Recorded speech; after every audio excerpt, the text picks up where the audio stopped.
Good morning, everybody. Welcome back to Time to Laugh. Happy Monday. Hope you're having a great day so far. I am really excited to get back into reading The Baby Catcher Gate Part 2. The last stream last week, I started the book and it was so good. I got 4 chapters in and I was absolutely loving it. And I'm really just kind of honestly over the moon that I'm able to read this book out loud. I got permission from the author, Wendy Jo, to read her book on stream out loud, and it was so fun last week being able to read out loud and also react. So it's two things that I love to do at the same time. And so I'm excited to just jump back into it. I was shocked by how much I cried last week in this book. It's so basically I'm only 4 chapters in, but essentially the main character is a young girl. Her mother is a midwife, and so she and I think her sister and her grandma were also midwives, so it just runs in her family, but she doesn't want anything to do with it. But then there's one night where she has to go. I mean, she has to go with her mom every time anyways, but she tries to avoid like being super involved as much as she can.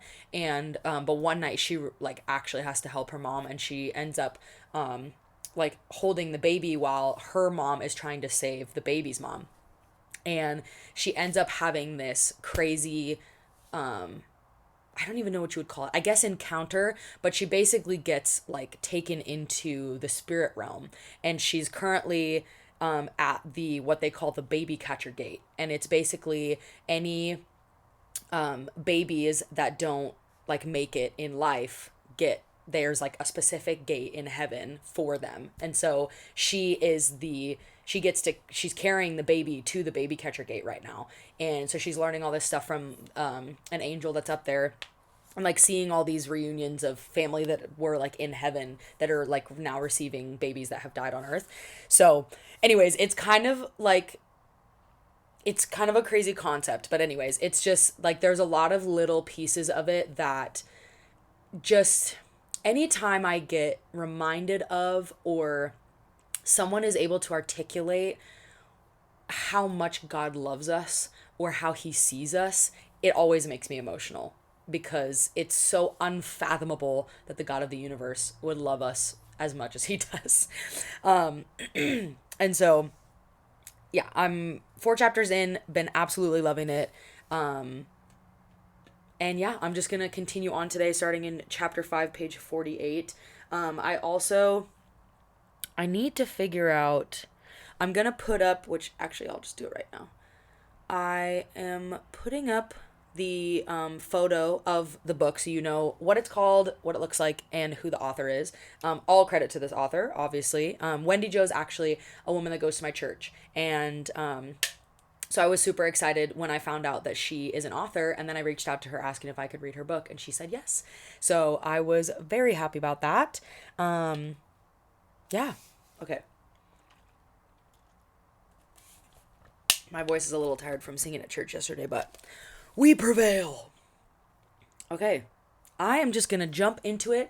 Feel free to drop in and just watch if you want to. You can also say hi in the chat. I love to see people drop in the chat, ask me questions, give me, advice, give me thoughts, any of that stuff. But you can also just hang out if you'd like. So I am going to get going here. Hopefully this audio is okay. I don't know if I'm still trying to figure out my like setup. It's kind of janky at the moment. Not janky, but I'm literally just on my bed, in the corner of my bed, with this is mounted on what's actually a Kindle holder. And I just duct taped the microphone to the Kindle holder, and then I have it screwed onto the frame, like this part of my frame of my bed, and then it's plugged into my laptop, which is sitting right here on my bed, but the microphone is like kind of in the way, so I'm still trying to figure out like what's the best way to set everything up. And then I just have a little webcam that I got at Value Village on a tripod set up in front of me, and it's all just plugged in. So hey, but we're doing it, and I love it. Alrighty. Chapter 5, Receiving Lines. We walked away from Rosemarie and Emma's reception and to the gate's right side. Here the escorts formed two long lines that advanced forward at a steady rate. The lines were headed by two women, one robed in deep purple and the other in vivid blue. Diamonds and amethysts shimmered in their curly ebony hair. Beside each one stood an imposing escort, whose luminous garments mirrored the colors in the women's robes. The escorts held large open scrolls in their hands as the women met the baby escorts at the front of each line. They peered into the tiny bundles held out for their perusal. Then they turned to the tall escorts with the scrolls, who pointed to a particular spot on the parchment-like surface. They held a short consultation. The woman then directed each baby escort to individuals who stood waiting near the gate. There were no larger groups here. The atmosphere was quieter than at the other side of the gate, but this didn't translate into a lesser sense of love or excitement. Rather, it seemed to intensify it. The bundles the escorts held were very small. Some were so tiny that the escorts simply cupped them in their hands and cradled them close to their chests. No hand-knit blankets, quilts, or even rags wrapped these little ones. Only the escorts' hands covered the baby's naked skin. "What is this place? I feel as if I should tiptoe here," I whispered. "It is called the preborn entry. Here, babies are received who never drew a breath on the planet," Gregory explained.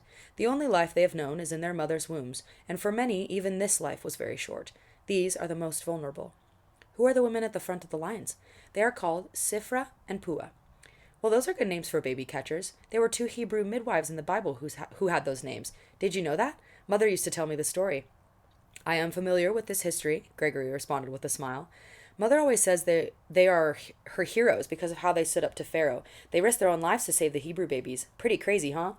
"Oh yes, it is truly remarkable. I am glad you know their earthly story. It will be a real privilege for you to meet them." "You mean they are the Shifra and Pua?" "Yes, indeed, the very ones. They were willing to lay down their lives to save babies on the planet, so the king has entrusted this special task to them here." I peeked at the head of the lines. "Are they here all the time, every day and every night? They must be exhausted." "There is no night here, and the gates never close, but time is no part of this realm, and neither is weariness," Gregory said. "You still carry some worldly residue in your thoughts." "Worldly residue?" I decided to try not to figure it out, but to instead focus on my upcoming assignment. "What are they reading from those scrolls?" I asked. Gregory replied with the patience of a saintly tour guide. "The scrolls tell the exact times, places, and circumstances of these precious ones' lives. From these facts, Shifra and Pua determined where the little ones must be whisked behind the gate. The tiniest ones go to a pavilion called Marvelous Kindness, where they will receive intensive care. Others may go to the fortress called the Secret Place, or the refuge called Under His Wing. It depends upon the particular needs of each little life." "Is this where Joseph will be received? He's so big compared to most of the babies here." "Did he breathe a breath on the planet?" Gregory asked. "No, he didn't. Mother tried her best, but he didn't." "We are in the right place, then. Let us see where they will send him and who will receive him." Joseph squirmed as if he were ready to be held by a fresh set of arms. "Hold on, buddy. I think we're almost there," I whispered. He settled down, but his gaze flitted back and forth. Before I knew it, we were at the head of the line, and I was staring into the remarkable dark eyes of the one named Pua. "Ah, Gregory, my friend, I see you have brought us Joseph and his baby catcher." She shifted her attention and smiled directly at me. "Ma'am, Miss Pua, I am not really a baby catcher," I protested. "I just had to go out with my mother to the furnace farm, and when things went the way they went, I just happened to be the one who wound up holding Joseph in my arms. And then, well, somehow, I'm not sure how, we came here. Together, ma'am." She listened intently. A gentle smile lit her flawless olive-complected face. Sometimes, this is so funny. I haven't read out loud in a while, and it's funny how obviously when you read out loud, you read slower than when you read in your head. And so sometimes my brain will be like trying to read ahead of what my eyes are actually seeing. Because when you're having to scan, it's a little bit faster. Like if you see those videos where the words are all on top of each other in the video and it's just like changing the word in the same spot, and you can read so much faster because you don't have to scan because it's the eye movement that takes so long. But then obviously when you're saying things out loud, it takes longer. And so sometimes my brain will just try to skip ahead or like fill in words, and then my eyes will see it. I'm like, oh wait, that's not what they said. Okay. She listened intently. A gentle smile lit her flawless olive-complected face. "Yes, I see," she said, as she glanced back at the unfurled scroll. "But it does say here, Baby Joseph and Pearl the baby catcher. We will have to look into that, Gregory." She peered up at him and winked. "But for now, Pearl, I need you to move straight forward. Take Joseph to the young woman in the blue dress standing by the door marked The Secret Place. I am delighted to meet you. I have seen your mother's work, and I look forward to co-laboring with her in the age to come." "You have seen my mother at work?" "Oh, yes," she replied. "Sometimes the great cloud of witnesses gets to watch and cheer on our earthly cohorts. Your mother happens to be one of my favorites." That's so crazy. With that, she turned her focus to the next escort in line and the next precious bundle. I stood there for a moment, dazed by this revelation. Gregory moved ahead of me toward a broad double door marked the secret place. It stood wide open, yet I couldn't see what existed behind the door besides more of the golden road. A single woman was positioned in front of the door. She had a brocade blanket hung over one arm. Gregory greeted her and waited for us to catch up. Pearl and Joseph, I would like to introduce you to Margaret, he said when we arrived. She is of Joseph's family. She has chosen to receive him. Margaret's gorgeous black hair hung down one side of her neck all the way to her waist in a twisted, thick cord like a Disney princess. Woven into the lustrous cord were sapphire, emerald, and ruby strands. Her dress was a deep cobalt blue, the bodice dripping with the same colorful gems as those in her hair. But all this faded in comparison to the startling blue eyes set in her porcelain face. When she spoke, her loving words flowed into my soul and set me at ease. Pearl, I want to thank you for caring for Joseph on this journey to his reception, she said while peering into my eyes. We have been eager to receive him and get him settled in the secret place. I see he has grown stronger by being in your arms and drawing from your tender comfort. You were the perfect baby catcher for him. If I had been at home, tears would have streamed down my face in relief and gratitude for her kind words. But no tears came, only a warm, joyful sensation in my belly. I felt as if I knew Margaret somehow, but I also knew that couldn't be true. What was true was that I wanted to know her, and I wondered if I would get that chance. Okay, pausing really quick because I had a thought. Also, thank you for the encouragement, Spooky Tech. Appreciate it. So when she was describing Margaret and how, she was wearing this beautiful dress and her hair is beautiful and all the different things, I was thinking, it made me think of a book called The Meaning of Marriage by Timothy Keller. And I remember I read it a long time ago, but I remember one of the things that stood out to me the most and actually made me the most emotional was he was talking about why we dress up at our weddings and why we try to make ourselves so beautiful and we wear white and, it's just, that's the tradition. I don't know where it started, how it started, whatever. But he was saying that the reason that we do that is because it's symbolic. It's symbolic of why, like, the meaning of marriage. That's the whole point of the book. And he talks about how we wear white because we're symbolizing a purity, and we dress up and we want to look our best because the goal of marriage is to make each other the best versions of yourselves and to push each other towards God and to push each other towards purity of heart, purity of mind, and purity in our pursuit of God. And so that is the symbolism of when you're standing on the altar, that's what you want to represent how you're then entering heaven when till death do you part. And so the whole journey of marriage is pushing each other towards that purity so that when you go to heaven, you can, stand in front of God and say, I did everything I could to love this person well and to push them closer to God rather than pulling them towards me so that they were pure and we can, and God can say, well done, good and faithful servant. I don't know if that made any sense, but it just made me think of that. I'd have to find the actual passage because I don't remember exactly what he said, but I've always loved that idea and just that perspective of the symbolism of dressing up. Because I'm not somebody that is like crazy into makeup and hair and dressing up and whatever. Like, I love to look pretty, I love to look good, but it's never been something that I'm gonna be like super anal about when I get married. But I love the symbolism of it's like it's a different day because it's a different journey that you're starting on. So anyways, that was a whole tangent, but oh my gosh, that's so nice. Thank you so much. Wow. That's amazing. I'm actually super excited about that. I think it's going to be really fun. Well, drop me the link if you can. Okay. Going back in. Actually, I'm going to take another drink of water. Okay. What was true was that I wanted to know her, and I wondered if I would get that chance. Thank you, Margaret. Would you like to receive Joseph? Oh, yes, very much, and I would also like it very much if you would call me Maggie, she replied as she reached out for Joseph. Up close, I could see the brocade blanket in her arms was covered in an intricate pattern of small winged creatures like hummingbirds. I carefully placed Joseph into her arms and watched in amazement as Mother's receiving blanket dissolved into the brocade blanket. It wondrously emerged as vibrant golden strands in the fabric's design. When Maggie folded the blanket around Joseph, the bird's wings fluttered as if joyful at their part in welcoming this dear child. She gazed into Joseph's face, and he stared back. For a moment they seemed lost in the familiar blue of each other's eyes. Maggie kissed him on the forehead. Joseph exhaled a contented sigh. She then raised him high over her head, and we turned to face the gate. A rush of great happiness enveloped us.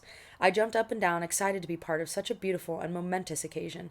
Gregory lifted his hands high in the air and spun around in circles like a whirlwind, shooting multicolored glints from his garments and rings. Joseph joined the merriment with a hearty giggle as the dove filled with light swooshed out above him and alighted on the edge of his blanket.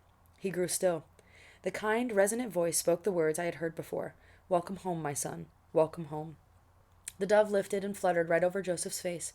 They gazed at each other, much like Joseph and Maggie had done moments before.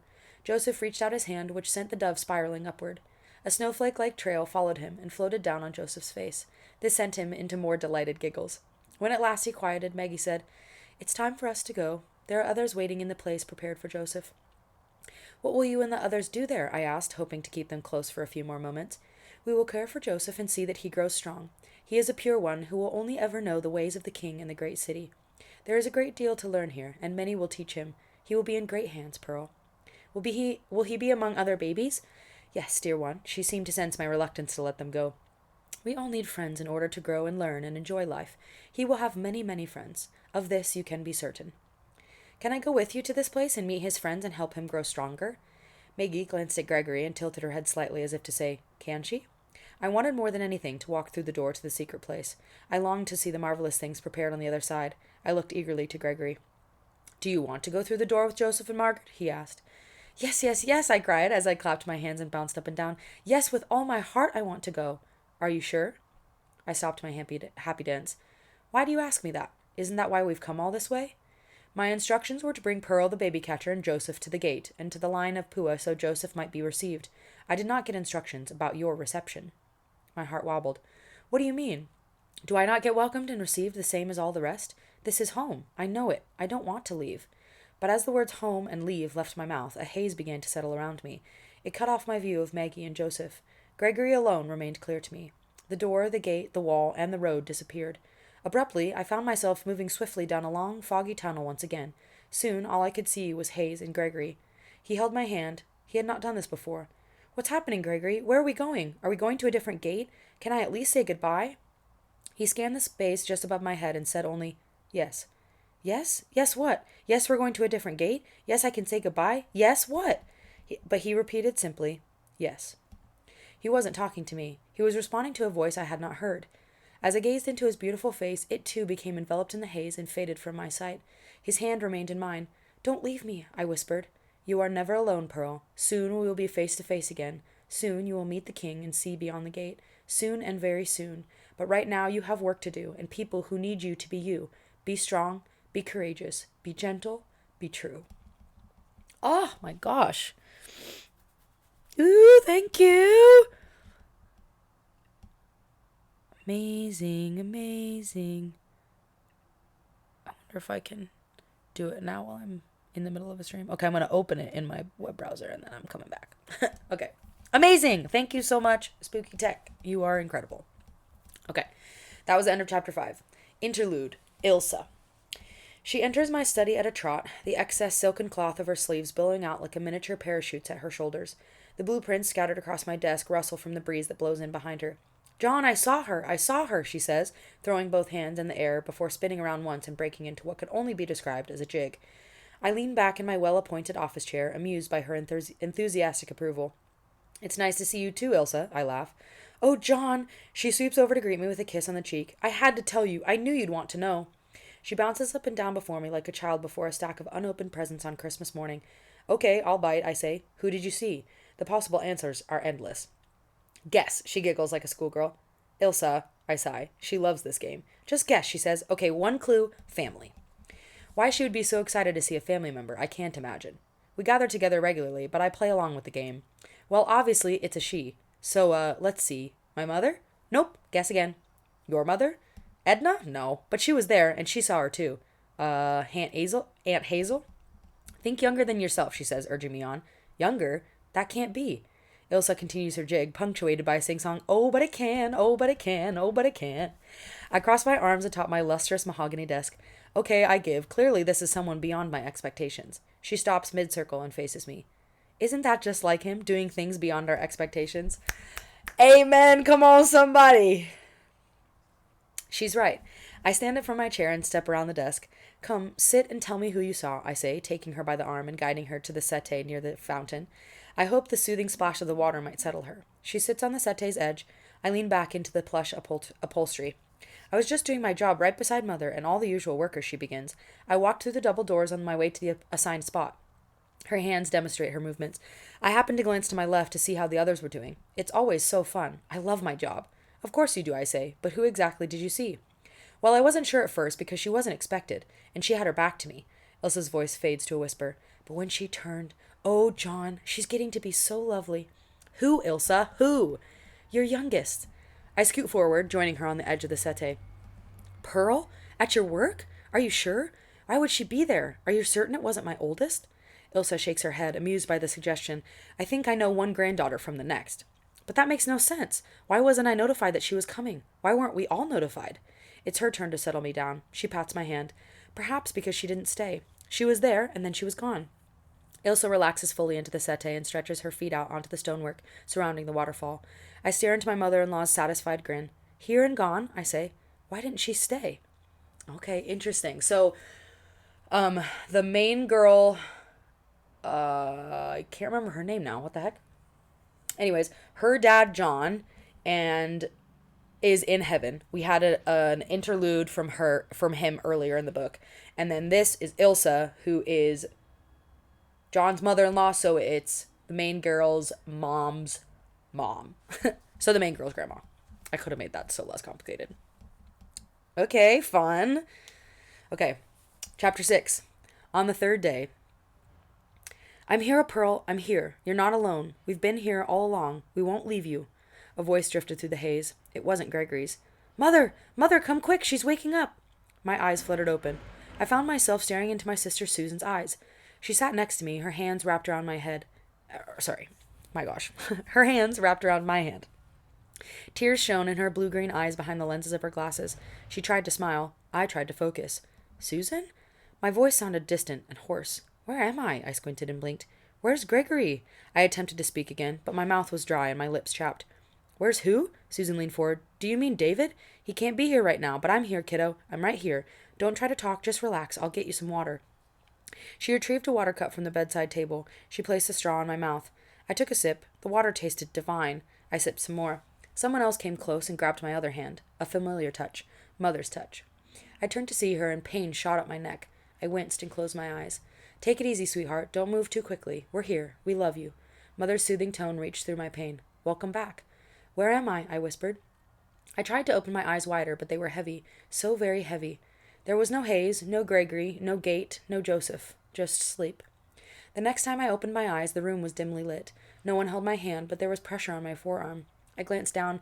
Mother was fast asleep in a chair, leaned over with her head lying next to my leg. One of her arms was crossed underneath her forehead, the other stretched out to hold my arm. I looked up and studied the room around me. Nothing was familiar. Mother? I said, making an effort to push sound across my vocal cords. She didn't move. I lifted my hand and laid it over her head. Mother, wake up. Please wake up. Her head lifted briskly. Immediately she was alert, focused, and present. Some day I needed to figure out how she did that. I'm here. What do you need, sweetheart? I need to know where I am. I don't recognize anything. I've been somewhere, but I can't remember where, and I don't know how I got there. Shh. It's okay. You're okay. She stroked my arm. I know where you are, and I'm right here with you. Everything's fine. You're going to be fine. She reached up and placed her hand on my cheek. Her touch comforted me. I closed my eyes and took a deep breath, then another. Pearl, can you look at me? I opened my eyes and focused on her face, her lovely, familiar face. Good, she said. I want you to slowly look around the room. It's rather dim, but I don't want to hurt your eyes. Tell me what you see. Okay, I'll try. I looked slowly to my right. Well, I see you and a machine blinking red and green numbers and stuff next to you. There's a metal pole and a bag of liquid hanging from it. There's a plastic line leading into my hand, which kind of hurts, by the way. Do I have to keep this stuck in me for long? Just a little while longer. We need to keep you hydrated and get you stronger before we can remove the IV. What else do you see? I looked in the other direction. I see a window with shades pulled down. I see a curtain hanging from the ceiling. My eyes traveled past the end of the bed. There's a white sink and a mirror and, this bed with metal rails. Okay, very good. Think for a minute. What sort of room has all those things in it? Do you know a place like that? Of course I know a place like that. It's called a hospital. I paused. Am I in a hospital? Yes, sweetheart, that's where you are, she said, sounding relieved. You are in a room at County General. Why am I here? Am I sick? Not exactly. Do you remember the pain in your head? I nodded carefully, remembering well the pain my sudden movement had caused me. You had an accident. You hit your head. Do you remember that? I thought for a moment, my mind filled with colors and lights and snippets of songs I couldn't quite catch. No, I remember other stuff, but I don't remember anything about that, I said. How did I hit my head? When? Was it before I went to the gate? The gate? No, there was no gate, just a long driveway. We were at the furnace farm together, you and me and Violet. Do you remember being there? Violet? The furnace farm? I tried to remember, but my thoughts were detached and disorganized. Chaotic pictures darted across my mind. Did something bad happen there? I said. Why do I feel scared? It's okay. Don't worry about it, Mother said as she caressed my hand. It will come back to you when you're ready. Just rest. We'll talk tomorrow. Suddenly, I felt overwhelmed and tired. My eyelids drooped, and sleep pulled me under once more. Sunlight streamed through the windows onto the speckled linoleum floor when I awoke. Papers rustled. Susan sat in a reclining chair next to my bed, reading the newspaper, her blonde tresses swept up in a ponytail on top of her head, her bangs fortified with hairspray. The cutoffs and t-shirt she wore made her look like she was still in high school. She was one of those people who always appeared younger than her age, a fact she had always disliked, although Mother repeatedly told her that one day she would be thankful. I rubbed the sleep from my eyes. Hello, Susan, I muttered. The newspaper dropped from in front of her face. Well, hello yourself, she replied. You look bright-eyed this morning. Are you feeling better? Are you hungry? Yeah, I think I feel better, I said. And now that you mention it, I'm starving. Can you get me something to eat? You bet, she replied as she folded up the newspaper and set it on the bed. Give me a minute and I'll track down a nurse. You okay by yourself for a sec? She asked with a tug on my covered toes. Sure, I guess. Where's Mother? Oh. Hello! Welcome in. Happy to have you in the chat. Watching the stream. You bet, she replied as she folded up the newspaper and set it on the bed. Give me a minute and I'll track down a nurse. You okay by yourself for a sec? She asked with a tug on my covered toes. Sure, I guess. Where's Mother? She went home to freshen up and change her clothes. She's been in the same outfit for 3 days. Wouldn't leave your side until she knew you were going to be okay. 3 days? I've been here that long? Yep. You arrived here early Wednesday morning. I got here on Thursday, and today is Saturday. Had us all pretty worried for a while. Why can't I remember what happened? Well, you hit your head pretty hard, knocked you unconscious and caused some internal bleeding. The doctors induced a medical coma to stabilize you for a day or so. They let you come out of it on your own. Your brain will recover when it's ready. Be patient. Okay, I said. Now please, can you get me some food? She laughed and rose. I can see you're definitely on the road to recovery. I'll be right back. I used the gadget connected to the bed to tilt myself to an upright position in anticipation of the promised food. I looked around. A cut glass vase with bright yellow daisies sat on the windowsill with a light pink balloon that said, Get well soon, sticking out the top. Several cards stood next to the bouquet, cheery and colorful. They were pretty. I realized I was hungry for something besides food. I scanned the room, searching for something, though I couldn't say exactly what. My eyes landed on a side table next to the bed. Propped up behind a water glass and a packet of saltines was an abstract watercolor in shades of pink, purple, silver, and green. A sunset sparkling on a lake? Or maybe a close-up of the inside of an oyster? The vibrant colors lifted my spirit. Next to the watercolor stood a card with a butterfly sketched in charcoal on the front. The wings were so lifelike they seemed to actually flutter. I soaked in the beauty. Then my eyes settled on a solid object in the middle of the table, nearly hidden behind the saltines. I reached over and picked it up. It was a colorfully striped stone that fit easily into the palm of my hand. It was smooth, lustrous, and almost soft to the touch. When I flipped it over, I discovered a delicate flower etched into the surface. Its petals flowed with the stone's natural lines. The artistry refreshed my soul. Tears stung my eyes. Susan entered the room with a nurse carrying a tray behind her. Your food has arrived, Princess, Susan announced with a slight bow. The nurse smiled and played along. On the royal menu today, lime jello cubes, toast, and milk. Nothing too exciting, but it'll get you started. Setting the tray down on the rolling table shelf, the nurse turned to check my IV bag. Let me know if you need anything else, she said before heading out the door. Thanks, Susan replied as she pulled the table over my bed. Spying the stone in my hand, she said, I see you've discovered your gifts from your fellow artists. They are quite lovely. Such talented people right here in St. Gerard. Who knew? Did you read the card yet? Nope, not yet, I replied as I scooped up a spoonful of the jello cubes. The smooth flavor exceeded my expectations. I closed my eyes and relished the sweet sensation of the cubes sliding all the way down to my belly. Do you want to read it for yourself? Susan asked. Yes, please, I replied over another mouthful of gelatin. Let's see. It says, Dear Pearl, we were so sorry to hear about your accident. Hope you are on the mend and that you will be back in class soon. You have been missed. We start pottery next week. Our thoughts and prayers are with you.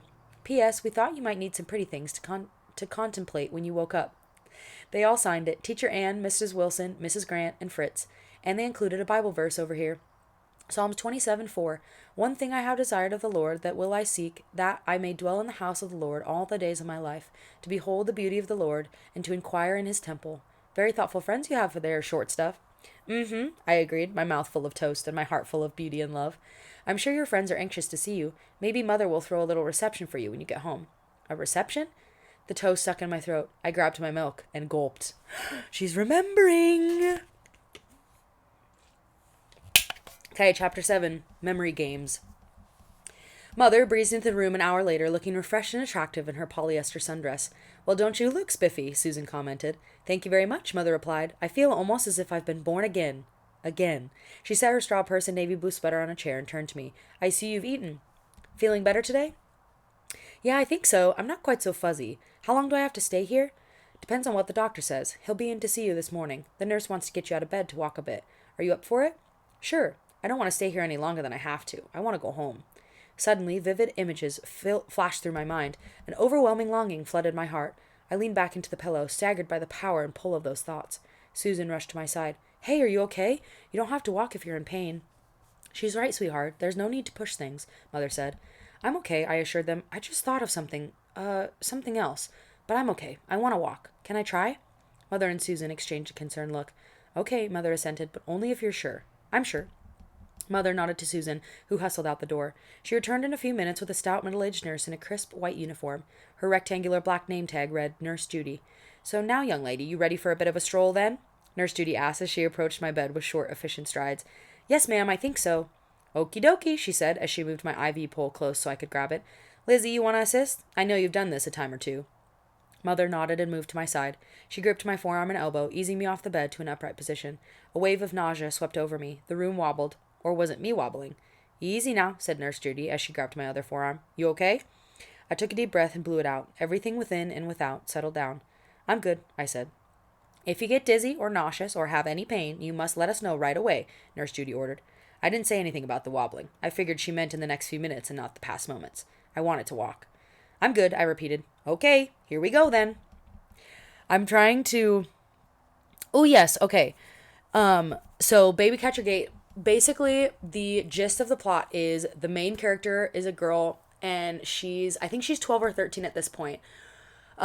Basically, all the women in her family are midwives or have been midwives, like her grandma and all that kind of stuff. She has wanted nothing to do with it, but she gets taken along with her mother to any time she goes to help a mom that's having a baby, but she tries to avoid actually helping as much as possible. But this one night she had to hold the baby and basically catch the baby because her mom was trying to save the baby's mom, and when she caught the baby it wasn't actually alive when it was birthed. And so she caught the baby, but then she basically got taken up into heaven and brought to what they call the Baby Catcher Gate. And it's basically the place in heaven where they receive all of the babies that didn't make it on Earth or that passed away on Earth. And so she has this whole experience with an angel named Gregory, and she meets a couple of the other people that are basically like helping at the gate. And so the Baby Catcher Gate is, the baby catchers are like midwives and people that have caught those babies, and then the gate is where they take them in heaven and they get received in heaven.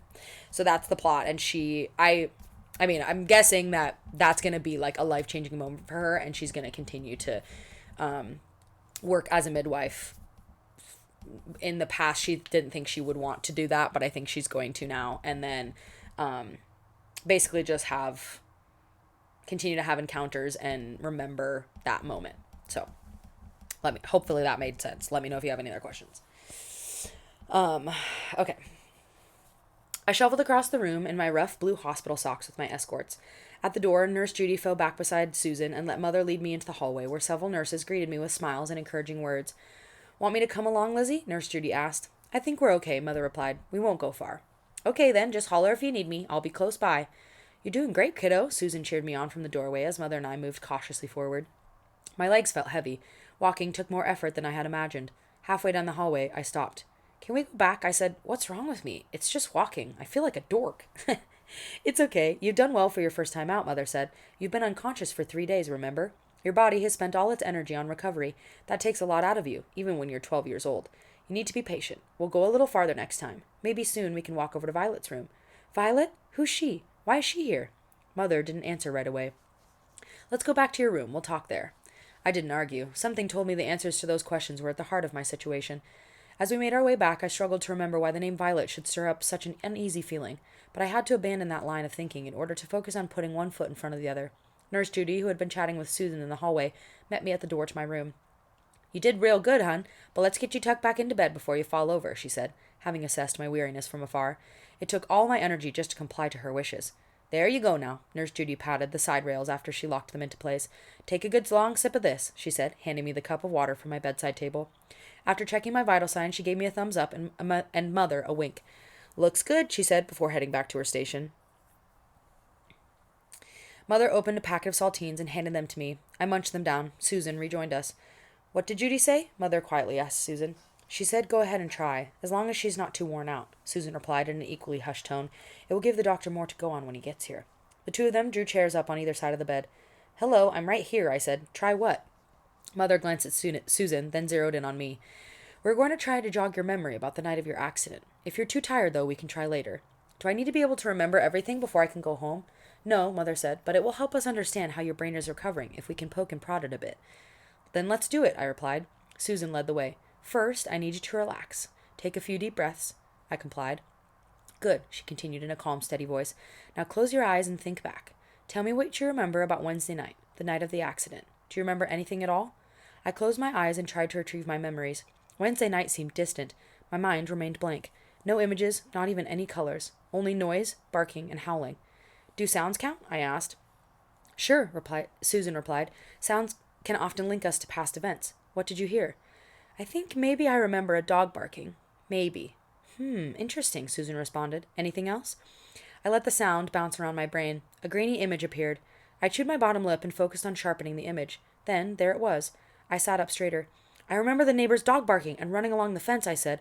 Mother and I were backing down the driveway. It was dark and windy, I think. Am I right? Yeah, you're right. Mother clasped my hand. She leaned forward. Is there anything after that?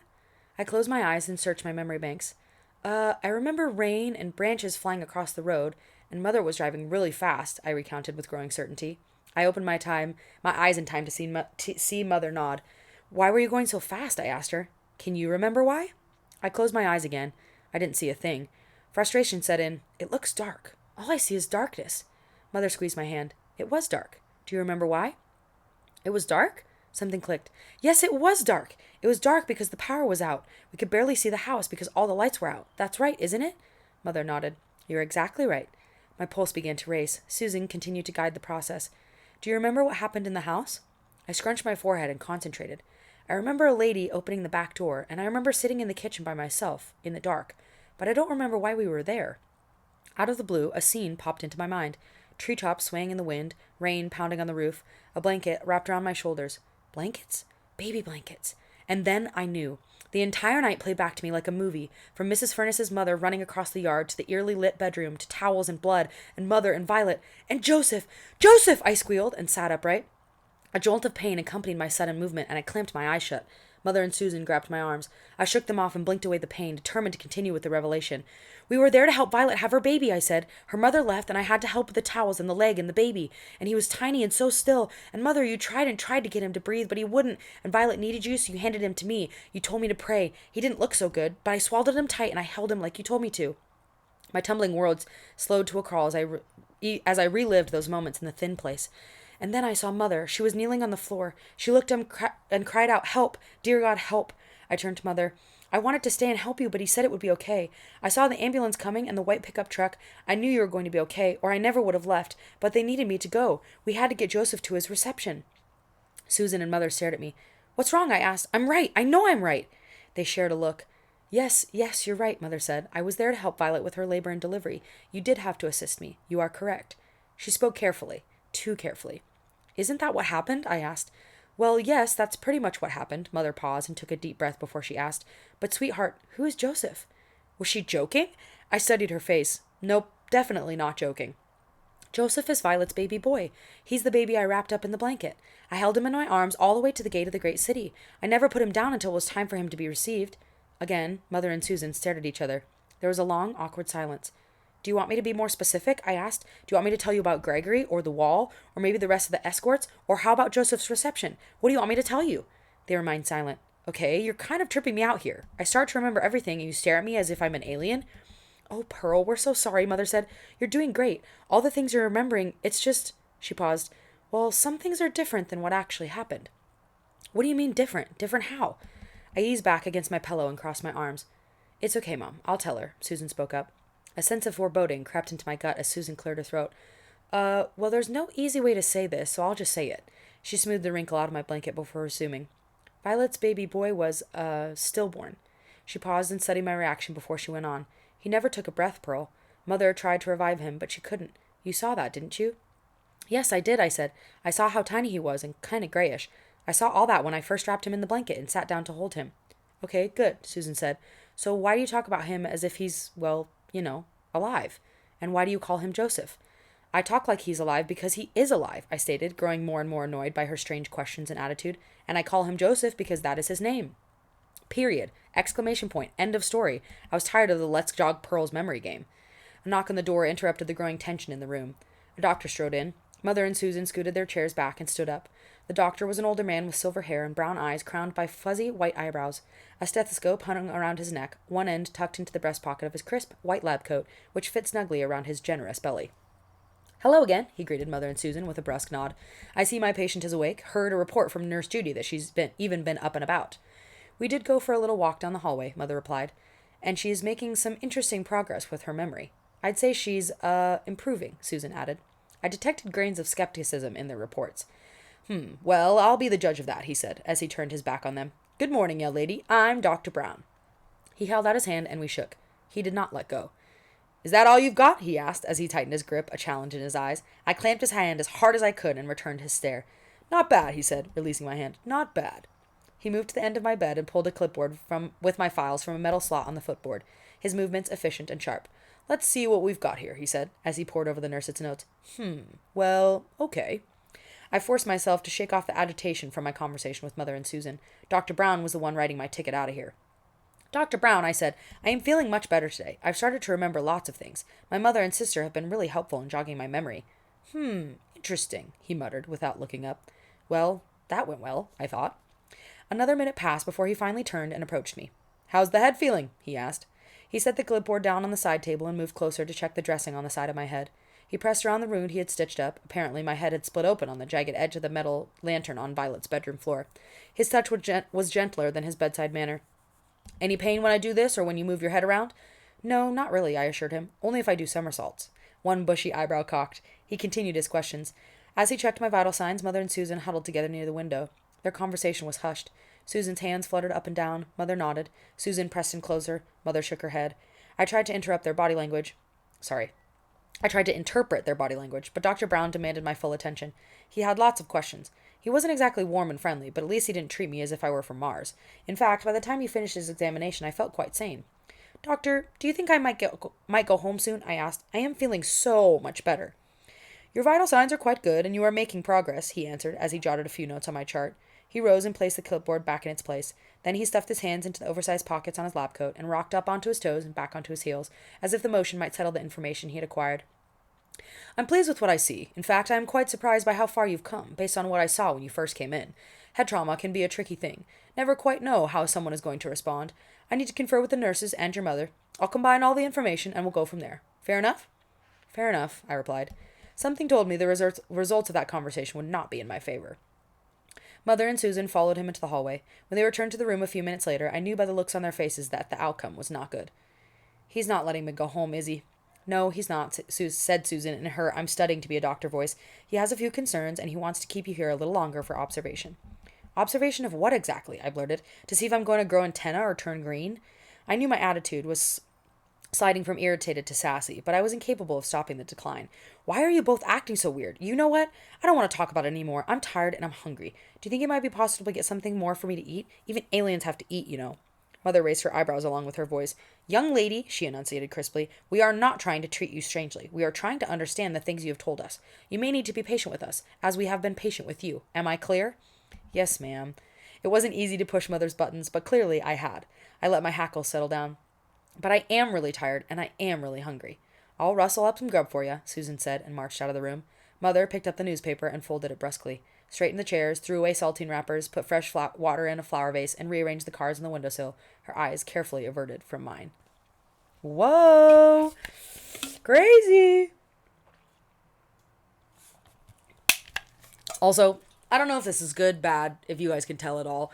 I'm trying to, kind of do a little bit of different voices for each character, but not go so crazy that it's annoying and kind of because it's harder to do it. I'm sure if you're recording for an audiobook, you're already kind of reading the passage ahead, preparing ahead of time, so you know who's talking when. But there's sometimes where it's just the quote, so I don't necessarily know who's talking. So I'm trying to make it a little bit different just so that it's clear, because you can't see the book, that somebody different is talking, but not so different that it's either annoying, because sometimes I feel with audiobooks, the narrator, if they try too hard to make the voices different, it's kind of annoying, because if the voice isn't good, then it's why are you doing that? But anyways, okay, that was the end of chapter 7. This is chapter 8, page 76. Be strong. The rest of the day passed without any more talk of things remembered or not remembered. After lunch, I slept for several hours. I woke in time to see Susan enter the room with her backpack slung over one shoulder and my tote bag hanging from her hand. Hey there, kiddo, she said. Have a good nap? I nodded groggily. She plopped the bag beside me on the bed. Thought you might need a little distraction. I rounded up your sketch pad and colored pencils. Thanks, I said, realizing for the first time that I hadn't really considered what it might have taken for her to be here. How long can you stay? Don't you have to be back at school or work or whatever? I have a few more days before I start my next rotation at the hospital, she answered, setting her backpack down. This isn't exactly how or where I would have chosen to spend my break, but I'm glad it worked out. Mother needed some reinforcements. She was really worried. Yeah, I kind of feel bad about that. Thanks for being here and everything. I'm glad it worked out, too. She sat in the vinyl reclining chair, unzipped her backpack, and pulled out a textbook and notebook. I need to catch up on some reading, though. Hope you don't mind if I make this a study hall for a little while. Nope, go for it, I said, digging into my tote bag. Where is Mother, anyway? She went over to the maternity clinic for a while. She had to check on a client. We spent several hours in companionable silence. She studied and I sketched, interrupted only by the occasional nurse checking my vital signs. I knew right away what I wanted to sketch. Actually, who I wanted to sketch. Joseph. It took all my focus and skill to bring his image to life on the page. The hardest thing to get right was his eyes. No matter what color of blue I chose, I couldn't seem to find the perfect match. I blended and blended until I was satisfied that I'd found the closest shade possible. Dinner time came and went. Summer twilight still glowed through the window. Susan munched on the leftover apple slices from my dinner tray while she continued her studies. I had just finished the final touches on Joseph's rosy cheeks when Mother arrived. She came bearing gifts, a cup of steaming coffee and a brown paper bag with Oak Street Bakery printed on the side. Hello, you two. I see you've been busy, she noted as she nudged my pencils over on my table tray and set down the paper bag. As she turned to hand the coffee to Susan, she added nonchalantly, I spoke to David on the phone. You did? I blurted. Susan nearly dropped the cup Mother handed her, but she managed to slosh only a few drops of the steaming liquid onto one of her open books. Yes, I did, Mother responded with a smile, handing Susan a napkin. I couldn't tell if she was happy because she had chatted with her son or because she had shocked her daughters. Well, I was at home for a few minutes when he happened to call, she continued. He was a bit surprised to find me at home for some reason. I think he was hoping to maybe catch his older sister, who he seemed to know was home to take care of his younger sister, who was in the hospital. Any idea how he knew all that? Susan busied herself with mopping the pages of her textbook before she responded. I thought he should know, she said, keeping her eyes on the smeared pages. I called him before I left the cities, and I've been keeping him updated once a day. She looked right at Mother and added, Just because you're not talking to him doesn't mean I can't. Sorry if you had an awkward conversation. I totally spaced that I had told him I would try to be at home this afternoon. I was eager to find out what was in the Oak Street Bakery bag, but I was equally eager to see how Mother might respond to Susan's confession. Silence ruled for a few uncomfortable seconds. Mother met Susan's challenge with a steady gaze. I have no problem with you talking to your brother, she said. In fact, I am pleased that you thought to inform him of what's going on here. My head has been in such a swirl that I honestly just forgot to call him. And you're right. He does deserve to know. I'm sorry if I've made you feel like you shouldn't be talking to him. The issue we have is between us, not between the two of you. Susan sipped at her drink, acknowledging Mother's words with a slight tip of her head. We had a very civilized conversation, if you must know, Mother said. At least once we got over the initial surprise of hearing each other's voice. World peace may not have been completely achieved, but at least the Cold War has reached a temporary thaw. We kept our discussion focused on Pearl. He's quite concerned about his kid sister, she said, turning her attention to me. He says to tell you he's sorry he can't be here, and he wanted to make sure you were getting all your vital nutrients. I believe that's what he called it. So that, he said, pointing to the bakery bag, is his idea, not mine. I grabbed it and peered inside. A burst of sugar greeted my nose, wafting out from the chocolate-glazed donut and maple bar nestled on the bottom. I set the bag on my lap and clapped my hands. I didn't want to be too loud and attract the attention of the nurses, but I did feel the need to celebrate. Thank you, thank you, thank you, just what the doctor ordered. Dr. David, that is. Dr. David, the sugar pusher, Mother quipped. Dr. David, the concerned older brother, Susan corrected. Mother nodded. You're right, she agreed. He's a good brother, and I'm glad you kept him in the loop. Thank you. You're welcome, Susan replied. I could feel the peace settle back into our midst. I paused before pulling out the first donut. Do you want one, Susan? I asked, hoping she would say no, but making the offer in an effort to keep with the spirit of the harmony. Nah, she answered. You keep 'em both. I'll enjoy my coffee. She turned back to her books. How about one now and one later? Mother suggested. Okay, I agreed, instantly torn between which to eat first. Mother brushed my bangs aside and bent to kiss my forehead. Good to see you regain your appetite. Have you been sketching something? May I see it? I hesitated, unwilling to stir up the unease again, but there was no good way to evade her request, so I handed over the pad. While Mother took her time examining the sketch, I blindly stuck my finger into the paper bag, deciding that whichever donut I hit first would be the winner, the maple bar one. I pulled it out and bit off a huge, large, luscious chunk. Mother leaned closer to the light fixture on the wall by my bedside to study the sketch more intently. Her back was to me, her expression hidden from my sight. Nervously, I waited for her reaction. I took another bite. This is very, very good, she said, turning around to face me. The colors are remarkable, and his face is so sweet. He seems sort of familiar. She returned her gaze to the sketch, her head tilted quizzically. She peered back at me. Is this Joseph? My mouth full of maple sweetness, I just nodded. Susan raised her head from her book, peered over her glasses, and reached for the sketch. Wait, did you say this is Joseph? Can I see that, please? Mother handed it to her while continuing to stare at me. Wow, this is so real-looking, Susan commented. After a moment, she glanced up at me and asked, Are you telling us that this is how you saw Violet's baby? I nodded, wary of how they might respond. Mother pulled up a chair, sat down, and stroked my leg. Well, she began with a sigh, do you think we might start all over? Would you be willing to tell us the whole story? I have a sense there is more to what we've heard so far. Am I right? I swallowed and returned her gaze. Yep, there's a lot more. Can I ask you something before we begin? Mother leaned forward. Sure, I replied, hoping I had a good answer. How did you know what I said when I knelt beside you on the floor in Violet's room? What you described is exactly what happened, but you were unconscious. You had a strong pulse and respiration rate, but you were out cold. I set the maple bar down. The rest would have to wait. I know what you said because I heard you say it. I licked the last remnants of frosting from my fingers. I saw you kneeling next to someone. I couldn't see who it was, but you moved, and I saw it was me. And you looked up to the ceiling. You were crying, and you said, Help, dear God, help. I asked Gregory if I could stay and help, but... Wait, Susan piped up. She set aside her book. Who is this Gregory fellow? You mentioned him before. If you're going to tell us what you saw, you need to go step by step. Start from the very beginning, okay? I took a deep breath and closed my eyes. A fresh image of Gregory filled my mind. His last words to me echoed in my thoughts. Be strong, be courageous, be gentle, be true. Love that. When I opened my eyes, I was ready to begin. Mother sat straight up, hands in her lap. Susan stretched her legs out on the recliner, closed her book, and crossed her arms over her chest. Okay, I'll begin with leaving Violet's room, and with Gregory. So I started the story of my journey to the great city with Joseph and Gregory. All the details reappeared in my mind's eye, clear and fresh. I described every awesome sight and sound I had encountered along the way. Mother and Susan's expressions ranged from perplexity to wonder, but they did not interrupt. When I came to the part about the lines headed by Shifra and Pua, I spoke directly to Mother. She gasped and clapped her hands in front of her mouth, her eyes as big as saucers. You mean the Shifra and Pua, the Hebrew midwives? You met them? You talked to them? I giggled at her reaction. You would have thought I'd met Elvis. When I revealed that her heroines knew who she was and admired her work, tears filled her eyes. I never expected such a thing was possible, she said. I never expected any of it, I confessed. It was all way beyond anything I ever imagined. I folded my legs crisscross applesauce and leaned forward. One of the most important things I learned there is that the work you both do, this baby catching thing, it's really important to the king. He loves each and every baby, no matter how big or small. No matter if they come from a poor family or a rich one. No matter if they are wanted or unwanted. Each one is received with so much love and excitement. It's hard to describe. I stopped for a moment, spellbound, as I remembered the atmosphere around the baby catcher gate. Both Mother and Susan sat in silence. I wasn't sure what they were thinking, or if I even wanted to know. I plunged ahead with a description of Joseph's reception, and Maggie, how beautiful and kind she was, and of the door to the secret place, and how it stood wide open without revealing anything beyond it. I told them how I had begged Gregory to let me stay and go through the door with Joseph. Mother stopped me. Did you really want to stay there when you knew how desperately we would miss you here? I wasn't sure how to answer her. The last thing in the world I wanted to do was hurt her, but I had to be honest. When I stood next to the gate, I was totally content, I explained. I didn't long to go home, because it was home. I didn't miss you or Susan or David or my friends. My heart was so full there was no room for loneliness. Does that make any sense? When I saw you kneeling on the floor in Violet's room, all I wanted to do was stay and help you. I stared out the window at the deepening evening sky. The stars had begun to appear.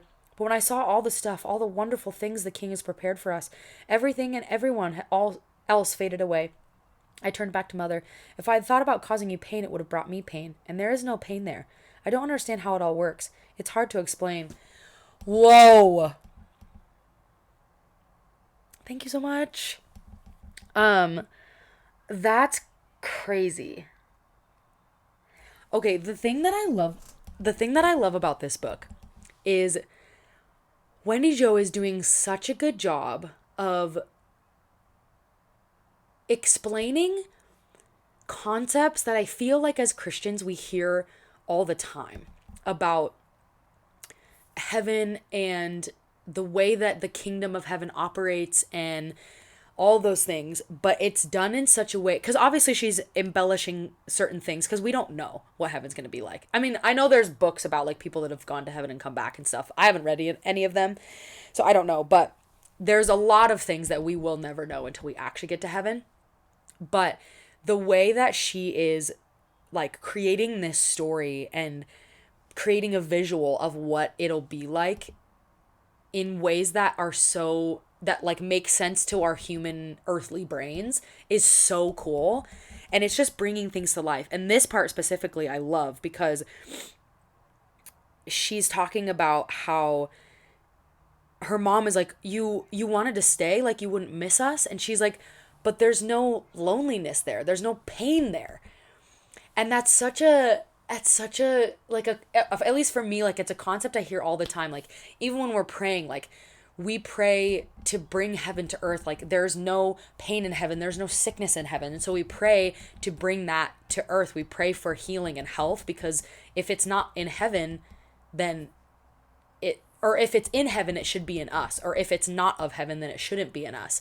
And the way that she's describing this or making it be part of the story just makes it make so much more sense. And it's so cool. Like she had no other thoughts of like, if she would have thought it would bring her pain, then it would have brought her pain. But there's no pain there, so she can't feel it. Oh, that's so cool. Oh my gosh, that's crazy. I love that. Let me see. I gotta highlight this really quick, because that's, oh my gosh, I love that. I'm gonna have to, it's okay, I love that I'm starting with this book, because the fact that the author goes to my church and I like have her number and can text her about it is so awesome. Because I literally, when I'm done with this stream, I'm gonna text her and be like, girl, you just gave me like a revelation of prayer. And oh, that's so cool. I love it. I know, right? Oh my gosh. Okay, I'm gonna keep reading. This is so fun. I love it. Okay, so I'm gonna read that last part. Actually, I'm gonna read this page again because that was so beautiful. Mother stopped me. Did you really want to stay there when you knew how desperately we would miss you here? I wasn't sure how to answer her. The last thing in the world I wanted to do was hurt her, but I had to be honest. When I stood next to the gate, I was totally content, I explained. I didn't long to go home because it was home. I didn't miss you or Susan or David or my friends. My heart was so full there was no room for loneliness. Does that make any sense? When I saw you kneeling on the floor in Violet's room, all I wanted to do was stay and help you. I stared out the window at the deepening evening sky. The stars had begun to appear. But when I saw all the stuff, all the wonderful things the king had prepared for us, everything and everyone else faded away. I turned back to Mother. If I had thought about causing you pain, it would have brought me pain. And there is no pain there. I don't understand how it all works. It's hard to explain. I can see how it might be difficult, but thanks. Mother squeezed my knee gently as she spoke. It does help. I've never seen or experienced all you have described, but I have seen enough in the thin places of my life to recognize that what you say is possible. Heaven is not far. In fact, it feels very close right now. Oh, I love that. It's so good. A gentle rap on the door interrupted us. Sorry to cut this short, the night shift nurse said, but visiting hours are over. Actually, they've been over for about 15 minutes. You were having such a nice time together, I hated to shut it down. Perfectly okay, Dolores, Mother replied. We're about to be done anyway. Well, oh, sorry, that's not what it says. We're about done anyway. We'll get out of your way and leave this kid to get some rest, Susan added while she packed her books into her backpack. Will you be spending the night here again, Lizzie? I know the recliner isn't all that comfortable, but I can at least get you some clean blankets, Nurse Dolores offered. Excuse me. No, I think our patient will be okay by herself tonight, especially with you on duty. Mother smiled at Dolores, gathered her purse and bent over to kiss me on the forehead. Good night, sweetheart. I think you are well enough to spend the night by yourself. My friend Dolores will be right outside in the hallway all night. Is it okay if I go home with Susan? I sure could use a good night's sleep in my own bed. Have you been sleeping here? I asked. She stroked my cheek lightly. The hospital lets me stay with you overnight if I want, which I have been doing, but tonight we will leave you in the hands of your very capable nurse, okay? Sure, I'll be fine, I said, trying to sound brave. You bet she will, Nurse Dolores chimed in from the doorway. Mother squeezed my hand and turned to go. There was no further mention of what I had told them. I think they were trying to process it all. I couldn't blame them. I was just grateful that they had heard me out. Susan bent over to kiss me goodnight. Sleep tight, kiddo. Love you. Love you too. That's all we said. It was enough. Mother and Susan arrived the next morning alongside Dr. Brown. He approached my bed briskly and began his list of questions, tests, pokes, and prods. After he consulted with the nurses and Mother, he signed my discharge papers. Okay, young lady, he said, I am sending you home, but you're going to stay off your bike and out of the swimming pool for 2 weeks. Understood? Yes, sir, I replied. I also advise you to take it easy on the somersaults for a while, he added with an unexpected twinkle in his keen brown eyes. But other than that, you are good to go. I was excited to go home. A lot had happened since the last time I had been in my bedroom sketching bird wings. Had it really only been a few days? Once we arrived home, Mother heated up a tater-tot hot dish someone from church had cooked for us. We ate lunch around the kitchen table and discussed everyday stuff. Susan's classes, Mother's work, and my upcoming school year. It felt good to do normal things. But then again, what was normal? My perspective on life had changed. How could it not? After lunch, Mother changed into her scrubs and headed back to the hospital for an afternoon clinic. Susan began to pack her belongings to head back to the cities. The move from hospital to home had worn me out, and I was ready for a nap. But I didn't want Susan to leave without talking with her about some things, so I sat on the front porch step and watched her load her bags into a rusted yellow Toyota Corolla. The outdoors was intoxicating. The sun on my face, the breeze in my hair, and the aroma of freshly mown grass. I savored it all. Alongside the house across the street, Mr. Schmidt was winding his garden hose. He swept a handkerchief across his brow and tugged his twin's cap back into place before noticing me. Feeling better? He yelled. Yes, sir, I yelled back. Glad to hear it. He gave me a thumbs up and returned to his duties. He was as friendly as his wife was grouchy. I wondered what he saw in her. It had to be something the rest of us didn't. When Susan finished packing, she sat down next to me on the porch. For a moment or two, we sat in silence, enjoying being home, enjoying being together. Can I talk to you about something? I asked. Sure, what's up? Well, I didn't want to tell Mother because I thought it might upset her. I think I've caused enough upset lately, but I need to talk to someone who understands what it is to be part of this family. So, you're elected. Okie dokie. Shoot. Remember when I told you about meeting Pua? Yeah, sure. I sort of left out one teensy part of that conversation. When we got to the front of the line and Pua read from the scroll, it said, Baby Joseph and Pearl the baby catcher. I told her I wasn't a baby catcher. You and Mother are baby catchers, but not me. But she checked back on the scroll. It definitely said Pearl the baby catcher. I hesitated, uncertain of what to say next. She waited. I'm not a baby catcher, I blurted. I don't ever want to be a baby catcher. I'm not like all of you. I hate being around women in labor and all that birthing stuff. I passed out at Violet's house because I couldn't stand the smell and the sight of blood. There was so much blood, Susan, and I just couldn't. My throat tightened and my tears stung my eyes. Susan scooted closer and put her arm around my shoulder. I leaned onto her side into the comfort of her and the familiar smell of her herbal essence shampoo. She patted my arm and waited for me to calm down. When she pulled away, she lifted my chin. We were face to face. For as long as I can remember, I've wanted to be a baby catcher, she said. I wanted to be involved in all the things Mother and Grandma did. I loved going with them and listening to their stories. I loved being near mothers and their babies. It challenged and fascinated me. It satisfied something deep in my soul. Her gaze shifted to her waiting car. In the middle of my classes and work, I have to remember those things, no matter how tough the process is to become an OBGYN. This is who I am. She returned her eyes to mine. You're different from me. You always have been. I mean, look at us. Even from the outside, we're different. I look like Mother, blonde and blue eyes, and you look like Daddy and David, brown hair and hazel eyes. We are very different. No one expects you to follow in my footsteps or Mother's or anyone else's. She put her hand on my shoulder. You are awesome just as you are, Pearl. I'm not sure what your conversation with Pua means for your future. Maybe your definition of baby catcher is too narrow. Maybe you need to remain open to something broader.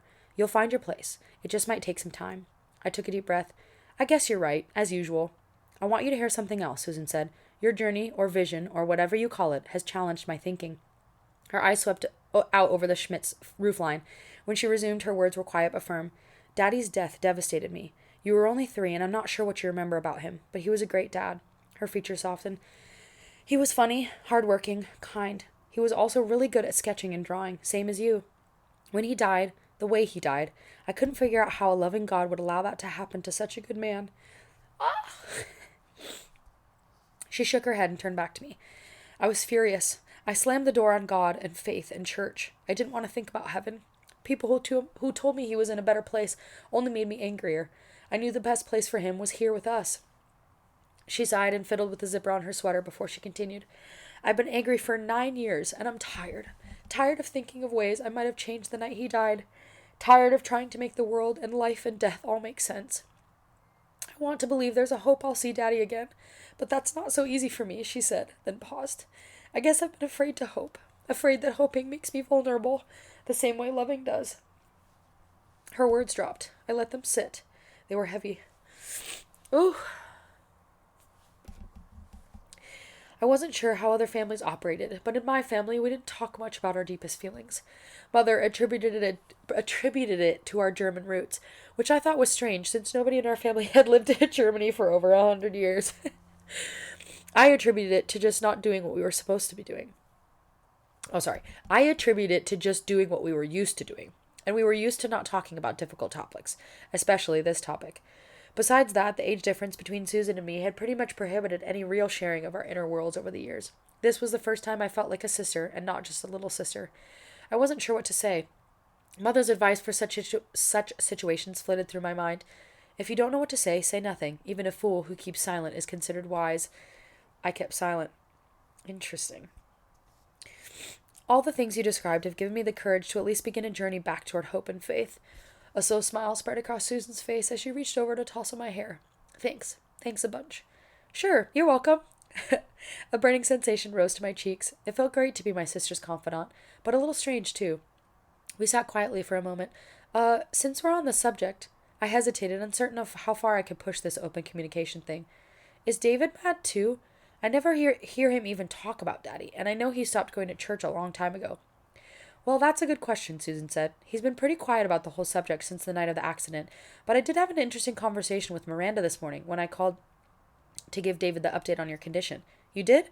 Yep, David wasn't home, but Miranda answered, and she asked all about what was going on with you. She seemed well informed. I told her the latest news, and then we just started talking. She shifted and leaned back against the thick wooden posts of the portico. I don't know her all that well, but we talked for over an hour. I can see why David likes her so much. She's a great listener. Naturally, we got on the topic of David. She told me that he has talked to her for hours about Daddy, about the accident, about how lost he felt, about his anger at God and Mom, about everything. I was amazed. It was stuff I'd seen in David, but I'd never actually talked to him about.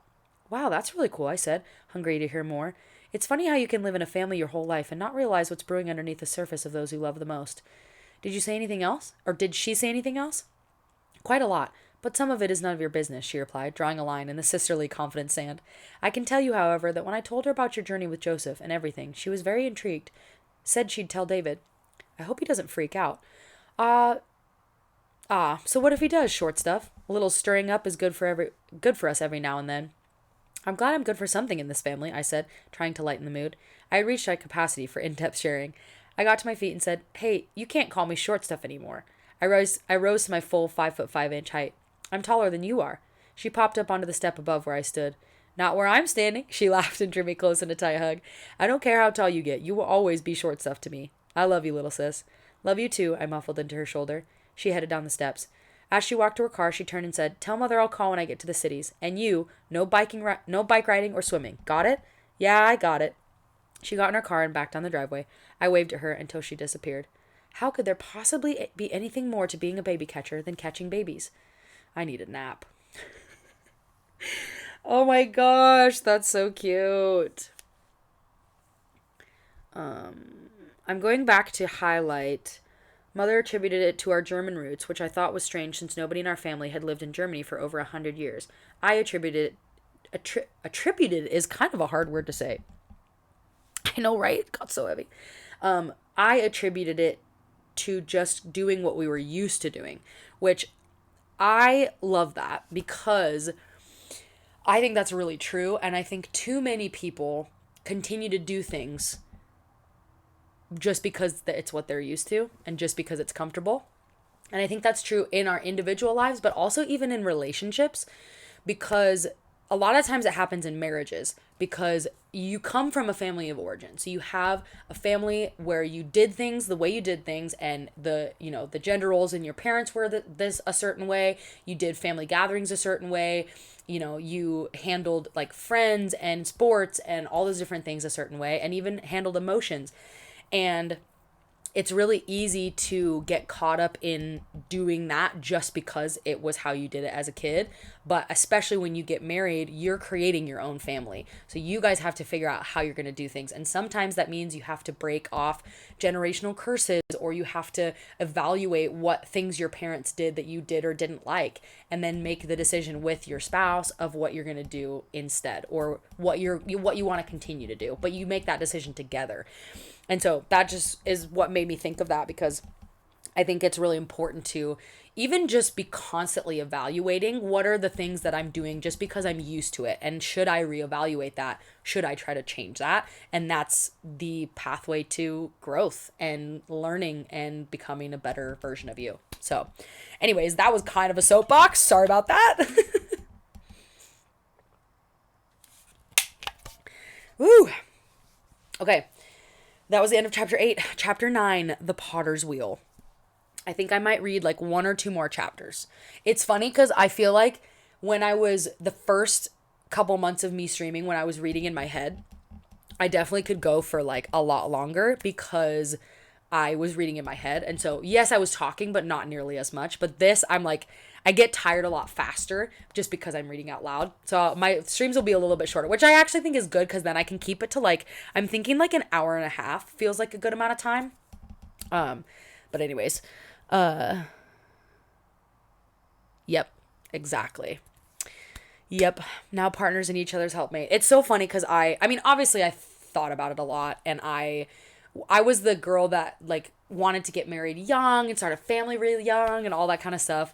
And it's God's timing. He knew what I needed, and he knew when it was the best time for me to get married. But I am in that season where like it's kind of coming up a little bit, like, yeah. And so I'm just thinking about it a lot more and like just getting really excited about it.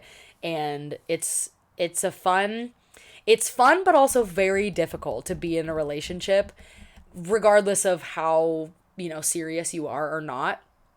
But it is one of the most fulfilling things when you are able to have conversations, communicate effectively, have fun with each other, love each other well, push each other towards God. Like, it's genuinely one of the best experiences ever, which is why God created marriage, and why if we do it according to his will and his design, it is the best thing ever. So, anyways, okay, here we go. Chapter 9, page 90. Also, when I'm saying the page numbers, it might be different than if you have the physical book, just because I'm reading on the Kindle. But if you're reading on the Kindle or following along on the Kindle, it's page 90. Okay. Chapter 9, The Potter's Wheel. Wednesday arrived, and I strolled the 10 blocks to First Presbyterian Church. My tote bag swung from my shoulder, my sketchbook tucked inside. My mind wandered as the sun dipped in and out of the clouds. Dusty whirlwinds spun in the sandlot next to the old creamery, kicking up dried leaves and bits of newspaper. A yellow-breasted warbler hopped from tree to tree, following my progress. I stopped. It stopped too, puffed up its chest, and warbled a merry tune. "Well, thank you. That was lovely," I said. The bird switched his head from side to side as if to acknowledge the compliment. I reached out my hand with a finger extended like a perch. It was something I'd learned from David, who had told me that Daddy had a knack for getting wild birds to come to him. David and I had tried repeatedly over the years to lure one in, but with no success. Even breadcrumbs only drew them so close before they flew away. But I kept hoping and trying. I won't hurt you, Mr. Warbler." He eyed me for a moment. I held my breath, and then he flew away. Disappointed but not surprised, I continued on my way, wondering once again what life would be like with a dad. In my reverie, I managed to miss my turn on Madrone Street and had to circle back around the block. When I walked into the fellowship hall, my classmates were already gathered around a potter's wheel at the far end of the room. They each wore aprons that covered them from neck to knee. Teacher Anne sat at the wheel with a lump of clay on the center of the wheel plate, her hair piled up on top of her head in a twist with a pencil stuck through the middle. A bucket of water sat on a shelf that jutted out from the wheel, a sponge and other tools next to it. As she talked, she dipped her hands into the murky water. She wrapped them around the clay, and the wheel began to spin. Everyone was so engrossed that they didn't notice my entrance. The room buzzed with questions and answers between students and teachers. I stood and watched, surprised by a sudden rush of emotion. I loved this class. Maybe this was what Susan meant when she talked about being with Mother and Grandma. Teacher spotted me as I walked toward the circle. She smiled and continued to shape the clay, muddied water flowing between her fingers. Well, hello, young friend, she said. Welcome back. There's an apron on the table behind you, she indicated with a thrust of her chin. Might want to get it on before you get splattered by clay. Okay, wait, sorry. I'm pausing really quick because as I've been streaming more, I'm becoming more of somebody that tries to like analyze it while I'm reading it and try to kind of guess what's going to happen, which I never used to do before because I would react to it, but like I wouldn't be thinking ahead and trying to like have commentary and all that kind of stuff. And I would still sometimes try to guess like in my brain, but it wouldn't like slow me down from reading. But now I'm like saying it out loud and then actually talking through the repercussions of it or what the potentials could be and whatever. Anyways, and so this just made me think, because I loved that conversation that she had with her sister, because one, that it was kind of a shift in their relationship where, I mean, she's only 12 years old, but having a traumatic brain injury and experiencing a thin place where she literally got to like visit the gates of heaven for a second is something that would obviously make you grow up a little bit. So having them kind of shift into like, it's a little bit more of like a friendship, like close sister rather than older sister, younger sister, and them getting to share their feelings. But even through this whole thing, I've actually really loved how her mom and her sister have dealt with her and been so patient and gracious, but also like talked her through things. And I loved what her sister said about, maybe her idea of what a baby catcher is too narrow. And I think that that's actually true for a lot of things in our lives where because we're on earth and because we're humans, we think so narrowly sometimes. And even the way we think about God sometimes, not only what he can do, but about who he is. I think we put limits on him and we kind of put him in a box sometimes. And what's so cool is that God's still so faithful through that. And when you get to the other side and you see it in hindsight, you're like, oh my gosh, I can't believe I was thinking so narrowly or whatever. And it's like, that's one of the promises of God, is that like he can do over and above abundantly more than we could ever ask, think, or imagine. And so I was just thinking about that as I'm thinking and processing through, like, what do I think that's going to mean for this character? Like, I think that comment from her sister is going to be the kind of catalyst to her having a better understanding of what she's called to do, because obviously like in heaven they had her name in the scroll as a baby catcher, but like her sister said, that could mean so many different things. I don't think it's going to look like what her mom and her sister and her grandma do, but I actually think it could be a beautiful way for her to lean into her artistic ability. And maybe, this is the thought that I'm having, maybe it's going to be like she's catching,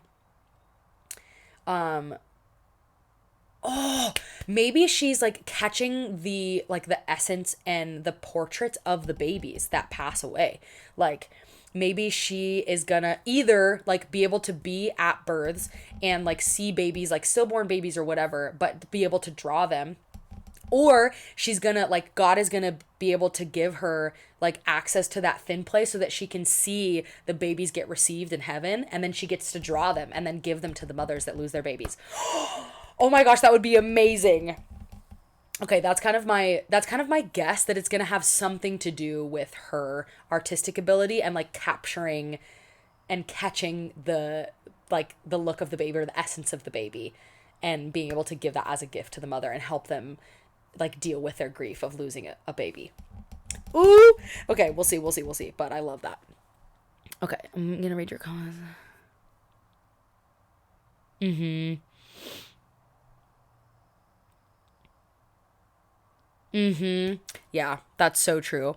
And I am a firm believer that like the honeymoon phase never has to end. Like I want to be just as in love with my boyfriend now as I am 50 years down the line when we're married, you know?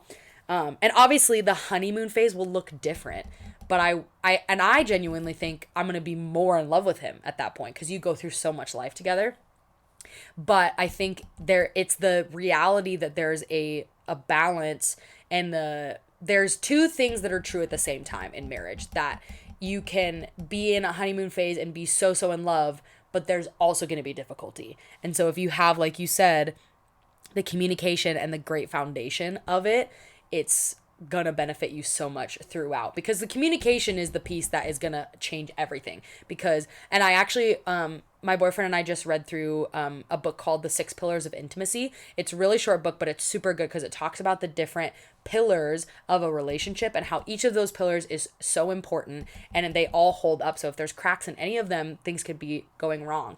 But the communication is the thing that affects all of the pillars, because if you can't communicate about the pillars, then it's going to be tough to fix the cracks that come about. So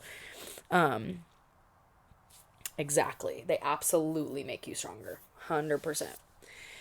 Okay, here we go. Let's see. Okay, so she's putting on she walked into the classroom grabbing an apron. "Oh, Pearl, we didn't see you come in." Mrs. Grant stepped over and gave me a quick hug. "Are you feeling better then?" "Yes, ma'am, I am." "You gave us a scare. Of all the people in this class, you were the least likely to wind up in the hospital," said Mrs. Wilson with a laugh. "Welcome back." "Thanks, it's good to be back." Fritz stepped closer. He tried to say something, but only managed to nod. "I sure love the rock you carved for me. I carry it with me everywhere I go," I said, pulling it out of my pocket. His eyes lit up. "Good, that's real good. Glad you like it." I pivoted to the others, stuffing the rock safely back into place in the depths of my pocket. "Thank you all for the beautiful gifts. They're all just perfect," I said, as tears filled my eyes. I dropped my chin and reined them in. "Sometimes art is the best medicine," Teacher Anne said, the wheel still whirring under her hands. "Ready to get to work?" I'm highlighting that. Sometimes art is the best medicine, because I agree. Creating in general. I set down my tote bag and donned my apron. The others returned their full attention to the wheel, the potter, and the clay. Teacher talked as she worked. "Remember, as the potter, you are in charge of the clay. You move and shape it to your intentions. However, you will find when you sit at the wheel that the clay will seem to have a mind of its own. The wheel's spin is strong. You will need to learn how to work with its force. You will also need to learn how to work with the piece of clay in your hands. It's not always easy to get it to conform to the image in your head." We watched as she demonstrated. First, she drew the clay up with her palms. She then pushed down slowly from the top. "See how I'm pressing down?" She looked at us to make sure we saw her movements. "This is what this is to make sure the clay is securely attached to the center of the wheel. This is a vital step. Don't skip it." Then she drew the clay upward with a combination of fingers and thumb on her right hand, while she pressed inward with the thumb pad of her left. Excuse me. "Now we can shape the clay. The pressure you exert with your fingers or palms will do specific things to the clay," she continued. The clay responded to her touch. A smooth, symmetrical bowl emerged under her expert molding. "Oh, that's real pretty," Mrs. Grant exclaimed. "Well, thank you," Teacher Anne replied. "I have done this a time or two. But here comes the tricky part. Lifting your piece from the wheel. Pay attention. It's a shame to get this far and then ruin it," she said, while she scraped away excess clay from around the base of the bowl. She picked up a wire string between two handles and ran it under the bottom of the bowl. It began to slide along the wheel's wet surface. Teacher carefully lifted the piece up. "Voila!" she proclaimed when the bowl sat safely on the table, ready to dry. We clapped. Then it was our turn. One by one, we plopped our clay on the wheel. We attempted to put into practice the things we had observed, but it was not as easy as it looked. We learned from one another's mistakes and applauded one another's successes. When it was my turn, I instantly fell in love with the oozy texture of wet clay between my fingers. Teacher allowed me to test the limits of the clay and my knowledge. I failed quite miserably on my first go-round, but loved the challenge. My second try met with better results, as did almost everyone's. Fritz's bowl was the closest to resembling Teacher's model, but it didn't really matter. We all had fun, and we learned a great deal. As we scrubbed the clay off in the deep kitchen sinks, Teacher asked if she could see my sketch from the prior week. Everyone else had already shared theirs. When we circled back to the table, I retrieved my sketch pad and took out my bird drawing. Sorry, I need water for a second. I'm also going to highlight the teacher talking about the potter and the clay. and the force and stuff, because I feel like we refer to God as the potter and we're the clay a lot. So I liked that visual and that explanation of that. Because I think sometimes it's I think it can be beneficial and also eye-opening and humbling to think and just be introspective about how God sees us and how he operates, and the fact that he's like all-knowing, all-powerful, and yet gives us free will. Like, what the heck? But that's a whole conversation for another day. Okay. Okay. When we circled back to the table, I retrieved my sketch pad and took out my bird drawing. It's not quite finished, I explained. I was in the middle of drawing when I had to leave with Mother last Wednesday night, and well, I didn't get back to it. They didn't seem to mind. The remarks were encouraging as they passed it around. Fritz handed it back to me, and I returned it to the pad. As I did, the sketch of Joseph slipped out. It skidded on the floor, landing next to Teacher's feet. She picked it up. "Can you tell me about this sketch?" she asked. I wasn't sure I wanted to talk about it. I didn't want her to think the bump on my head had jarred something loose. Teacher added, "You don't have to tell me if you don't want to. That's okay, but this is quite good." She held it up for the others to see. "Wow, will you look at that?" Mrs. Wilson commented. "Real good," Fritz said as he stared at it. "So lively and colorful," Mrs. Grant chimed in. Their kind words gave me the courage to speak. "His name is Joseph. He's the baby boy born the night I was hurt." Teacher's head bobbed up and down. "I see. Well, clearly you connected with this little fellow. The colors and the lines are very good. But the best part is the way you caught this baby's life and essence. I feel as though I know him simply by looking at this drawing." "Yes! I think I'm going to be right." The others murmured in agreement. Her feedback astonished me. Had I really caught a baby on paper? Ah! Just then, Mother appeared in the doorway by the stairs. "Am I interrupting?" she asked. Teacher turned to see her, but didn't say a word. Figured Pearl could use a ride home. Mother took a few steps into the room and stopped. "Are you done?" "Yes, sure. Come on in, Lizzie." Teacher urged her forward with a wave. Mother stayed put. I turned to retrieve my picture from Mother's outstretched hand, or from Teacher's outstretched hand. She was staring at Mother with a funny, strange smile. Mother looked down and fumbled for something in her purse. "May I?" I tugged gently on the sketch. "Oh, yes," Teacher said, looking back at me and the picture of Joseph. It seemed as if she wanted to ask me something else, but then she smiled and let it go. I slid it back into my bag, said my goodbyes, and walked out, following Mother into the bright sunshine. Mother allowed me to stay in bed until 11 o'clock the next morning. With school days right around the corner, the opportunity for lazy, recuperative mornings would soon be gone. Since I had come home from the hospital, she tried not to hover, but I knew her mother nurse eyes were always assessing me. The truth was, I felt quite normal. Apart from the shaved spot on my head where Dr. Brown had stitched me up, the hair was growing back. It itched like crazy, and I still had 2 more days before the stitches could be removed. But I figured that wasn't worth complaining about, considering everything that had happened. Since I was under strict orders not to ride my bike, I had called Mel and Elle to see if they could hang out at my house. The weather forecast called for a warm, sunny day. I told them to wear their swimsuits so we could run through the sprinkler in the backyard. Mother said she would make us a picnic lunch. It was the best I had to offer. They accepted. I slid out of bed and stretched with the kind of stretch required after a good long sleep. I donned my yellow bikini, pink smiley face t-shirt, and orange flip-flops.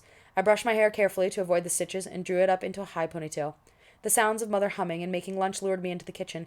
She stood by the counter chopping celery for our tuna salad sandwiches. Good morning, little Mary Sunshine," she said as I plunked down at the kitchen table. "Why don't you get some paper plates and napkins from the pantry? I need to head off an appointment shortly." I pulled myself back up and headed to the pantry. I came back out with what I had gone to retrieve, plus a box of Fig Newtons and a bag of chips. "Can we have these too?" "Sure, just make sure you clean up the garbage when they're done." The doorbell rang. I sat down the picnic supplies and went to the front door to usher in my friends. Mel rushed in, dropped her beach bag, which was overflowing with copies of Teen Beat, and hugged me fiercely. "Holy cow, Pearl, I was so worried about you." She pulled back and held me at arm's length while inspecting me from top to toe. "You pretty much look exactly the same." She swept into the kitchen, a blur of orange terry cloth to hug Mother. Perpetual motion, that was Mel. Or, as Mother would say, a force of nature. Thanks, I guess," I replied to the space she had occupied. "She means you look tremendous," Elle said as she entered. She was draped from shoulders to shins in a striped caftan. She propped her breech umbrella against the wall. Her oversized book bag thudded as she plunked it down. She came back and gave me a side hug. "We were quite apprehensive about your ability to recover from your accident, but it would appear you are thoroughly recuperated." Despite the expansive vocabulary, I knew what she meant. Elle was officially the smartest person in our class. I was not. But ever since first grade, Elle and I had an easy understanding. It went back to the day I found her in tears on the playground. She had been born with one leg shorter than the other. A lift in one shoe made it almost unnoticeable, but when she ran, which she seldom did, there was a definite hitch in her giddy-up. That day, Reggie Dumfield That day, Reggie Dumfrey had mimicked her galloping gait for his buddies. I found her sobbing next to the monkey bars. Hey, Elspeth, are you okay? I said to her. Reggie's just a big old bully. He makes fun of me all the time. She looked at me with alligator tears dripping down her freckled cheeks. Why? 'Cause of my name. What's funny about Pearl? Dunno. He calls me Granny. He calls me Elfspit, she said, wiping her sleeve across her nose. We made a pact that day to defend each other from any and all bullies. Things became easier for her when we abbreviated her name to El. She sympathized with me because I didn't really have that option. Mel, who joined our anti-bullying club, decided she would shorten her name also. Her reason? Melissa was too ordinary, the very thing Elspeth and I longed for. Elle and I joined Mother and Mel in the kitchen. Hello, Elle. Care for some fresh squeezed lemonade? Mother said. Mel was already sipping from a tall, sweaty glass. Yes, I believe I would, she answered. Thank you. The ice cubes crackled as Mother filled our glasses with my favorite summer beverage. She untied her apron and hung it behind the pantry door. Your lunch is ready, she said. I am headed to an appointment. I will be home around 4 o'clock. Before she reached the hallway, she turned and added, There are fruit juice pops in the freezer. Please keep the music down to a dull roar. We don't want Mrs. Schmidt calling the authorities. And don't stay in the sun too long, you two. She pointed to Mel and me, fully aware her warning was unnecessary for Elle. We acknowledged her instructions, grabbed the girls' belongings from the hallway, and headed toward the sliding doors to the fenced backyard. We each grabbed a beach towel from the stack on the patio table next to my blue Panasonic radio. Mel and I arranged our lounge chairs in the yard for the most sunshine possible. Elle arranged hers for the least, dug her umbrella into the sod next to it, and snapped it open. We returned to the kitchen to fill our plates and pick up our lemonade.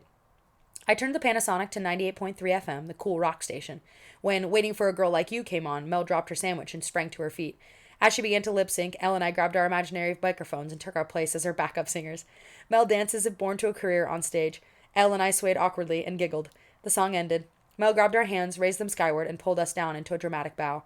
I guess you really are okay, Mel remarked as we returned to our lunch. I thought maybe you might be, sort of different, or slow or something. Honestly, Melissa, Elle spoke up, can't you be a bit more gracious? It's okay, Elle, I said. I get what she means. Head injuries affect people in all kinds of ways. I guess I'm lucky. I'm pretty much just the same old Pearl. As I said it, I knew in my heart that wasn't exactly true. Just some stitches on the back of my head, which will soon be covered by hair. Ooh, can we see it? Mel asked. Sure. I took out my ponytail and parted my hair to reveal the spot. They both leaned in. Not all that impressive, Elle declared. That's for sure. It hardly looks like anything. Well, that is a relief, Mel concluded, wiping the crumbs from her mouth. Let's run through the sprinklers. I'm hot. And so we did. The hours skipped by in carefree summer fashion. We pored over Mel's magazines, picking out our favorite hunks.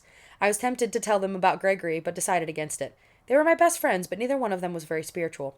Mel's mother never went to church. She called herself an agnostic. Elle said that meant she was someone who doubted that God even existed.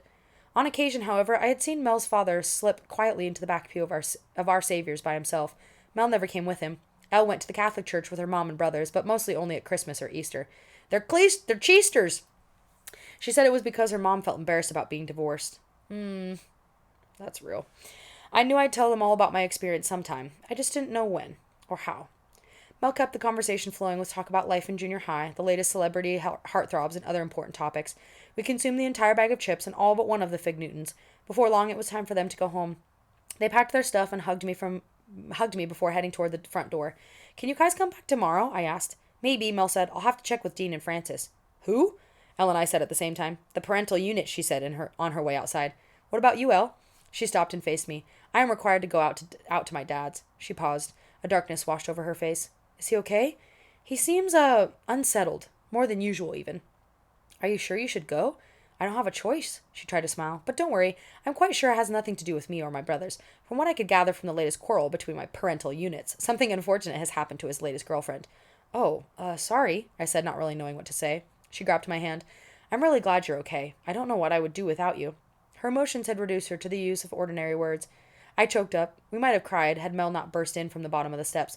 Hey, Elsbelle, she hollered. Let's skedaddle. I gotta get home. Elle rolled her eyes. I am taking my leave, Melissa, Elle proclaimed. Hold thy horses. I love that. Oh my gosh. She descended the steps in regal fashion. Mel bent forward in a mock bow. We laughed. They headed to their bikes on the side of the house, arm in arm. Oh my gosh. Okay. That whole scene was so cute. The fact that they're 12 kind of boggles my mind, but I also, it makes sense, but doesn't make sense. But I love that. That is the childhood that I want my kids to have. Of, hanging out with their friends, doing what they want outside. They're still safe, but they're having a good time. And it's so hard because now, obviously, I grew up in Montana, so it's a little bit different there, obviously, but like being in a more highly populated area, and, there's a lot more like homeless people around here, and I live in Washington now, and it's just the reality of like when I was a kid, like my parents were like, yeah, go outside and play. We would ride our bike like probably a mile to go play at a playground, just us kids, and that was it. But like now I feel like that's like you don't let your kids do that. And I get it definitely depends on where you live, but yeah. So it's just, yeah, it's difficult. But anyways, I just love that scene. I think that's so fun. And that's part of the reason why, like, I want to live next to, like, friends or family that have kids. Like, I want my kids to have those friends that they can just go and play with. I think that's so fun. But anyways, loved that. By the time I heard Mother's car pull into the driveway, I had the yard mostly cleaned up. I walked past her in the kitchen on my way to the garbage can. She greeted me, but didn't comment about the pink on the end of my nose. She seemed a bit preoccupied. I went to finish the cleanup. She moved to the coffee maker. How adults drank hot stuff on hot days was beyond me. I came back in, towel draped around my neck and the last Fig Newton hanging from my lips. I dropped the magazines Mel had loaned me on the counter and headed to the laundry room while consuming the cookie hands-free, a trick I had learned from David. When I came back, Mother stood next to the kitchen sink, staring out the window. Did I forget some stuff out there? I asked. She spun around. Huh? Oh, no. The backyard looks fine. Thanks for picking up. Did you girls have fun? Yeah, it was nice. I'm gonna take a shower. Okay, fine. Good idea, she said. Say when you get done. Can we chat? Sure. I started across the kitchen, my flip-flops smacking and whacking against my heels. I paused in the hallway, then turned around and went back. Are you okay? You seem kind of worried. I can wait to shower if you want to chat right now. Guess I'm not hiding my concern too well, she said with a soft exhale. I would appreciate that, sweetheart. Let me pour a cup of coffee. Do you want more lemonade? No, I'm fine, I said as I flip-flopped back to the table and sat down. Also, this 12-year-old girl has a lot of emotional, what's that word? It's like IQ, but EQ. Emotional intelligence, I don't know, you know what I mean. She's with it. She picked up her coffee. As I plopped onto the vinyl kitchen chair, I wish I had one of the beach towels I left in the laundry room. My nose wasn't the only pink part of my body. Mother leaned against the kitchen counter. The client I went to see this afternoon was Violent Furnace. She sighed. I waited for her to go on. She didn't. How's she doing? I asked. Is she at home? She looked right at me, but her thoughts seemed far away. Yes, she's back at home. She's fine physically, but her mother is quite concerned about her emotional well-being. And rightly so, she paused. I wouldn't tell you this, except I think maybe you can help. Violet is physically capable of being up and about, but she refuses to get out of bed. She doesn't eat. She won't let her mother open the curtains or turn the lights on in her room. I understand she's grieving, and she needs to grieve, but something has me troubled. I have this sense she's trying to die. My eyebrows shot up. This was serious. I am intimately acquainted with the pain of traumatic grief, said Mother as she sat at the table across from me. I know what it is to wish you could die to stop the pain, but do you know what kept me alive after your daddy died? I shook my head. Mother had never talked with me about her grief. Was she about to tear out her German roots? I sat very still. What kept me breathing was hope, she began slowly. It wasn't the fact that other people needed me or loved me. Somehow that wasn't enough. At least not at first. Her words gained momentum as she talked. The thing that got me through the first days of loss and shock was the hope that one day your daddy and I would be reunited. I'm not sure I would have survived without that hope. I nodded, solemnly acknowledging her confession. Humans are not designed to have our love and our lives interrupted by death, she said. Even though these bodies we live in wear out and die, there is a part of us that is eternal. And the part that cannot that part cannot accept separation from those we love. That part needs hope to continue. She took a sip from her coffee and gazed out the window. Violet doesn't have any hope. I began to wonder what this had to do with me. As if in tune with my very thought, she asked, Would you be willing to go with me to the furnace farm? Would you talk to Violet? Could you tell her the things you told us, especially about her baby, about Joseph? Could I? It was hard enough getting Mother and Susan to believe me. What would other people think? But Violet wasn't just anyone. Maybe she deserved to hear it more than anyone. I guess, I started, putting my arms on the table, but I'm not so sure. Maybe she won't listen to me. I'm just a kid. I know this is a lot to ask, but I can't think of anything else that would be more helpful for Violet than to listen to what God has done for her baby. She reached over and touched my forearm.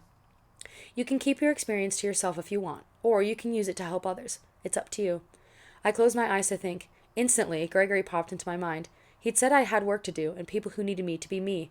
I opened my eyes and looked at Mother. Okay, I'll try. Ah!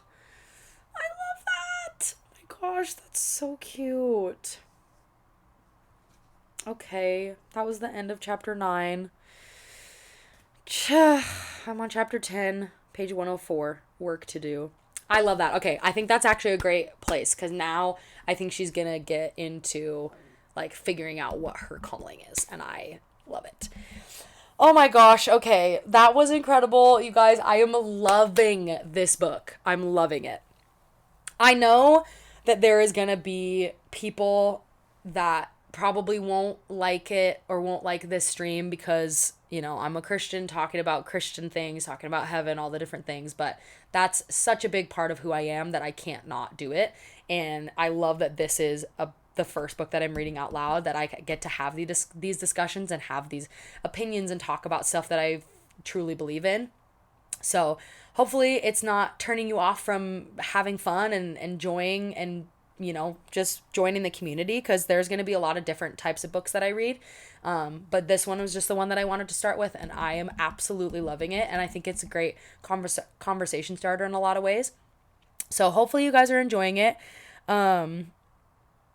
Yeah, exactly. And that's why, like, I'm not too worried about it necessarily, but I do want people to know that, like, yes, I'm gonna be like bringing up my faith and talking about those things, but I'm also gonna read other things that are not faith-based. I'm gonna read romance books, I'm gonna read fantasy books, I'm gonna do all that kind of stuff. So I don't want people to be like immediately turned off from it, but I do want people to know from the get-go that that's an important part of who I am, so I'm not gonna not do it. But I something else I wanted to do, and I kind of talked about this in my last stream too, and I probably am going to post an Instagram video talking about it, but one of the things that I felt like kind of a conviction of from God was that because I am trying to build a place where, you know, creating is the goal, and I want to like build a community of people that love to read and love to write and do all those things. I don't necessarily want to like limit myself to not reading anything that's like quote unquote secular or reading popular books or whatever, because I think it's really important, just as important as it is to have people that are like, there's a lot of people that I follow on Instagram that are creating these databases for Christian readers that only want to read closed door romances and only want to read things that are safe and still incredible books. But I also want there to be a space where people can still enjoy incredible books, but know what they're getting into and hear an opinion from a faith perspective and see, you know, how to walk in the world but not be of the world, and how to live out your faith and be convicted and follow that conviction, but still be able to enjoy fantasy books and romance books, but also protect your heart and protect your mind and all those different things. So I will continue to kind of reiterate that, because that's what I want this page and this community to be. And I absolutely agree with you. Your faith does not constrict you. I think that it's a lifelong journey to walk in that, but actually one of the best examples that I have personally and can give people is with music. I think a lot of people, especially when they don't know much about the faith or they're questioning it or whatever, a lot of people think that Christianity is just this long set of rules and things that we can't do. And while it is true that there's things that I wouldn't even say can't do, it's that we shouldn't do it. But there is, you know, those things, but it's because God wants the best for us, and it's because God wants us to be the best versions of ourselves. And by not doing those things, it's a lot easier to then fill ourselves with the things that are of God, and it's easier to become a better version of ourselves. But my best example is with music. It was something where, like, I love music, like, love it. And so I listen to a bunch of different genres, all that stuff.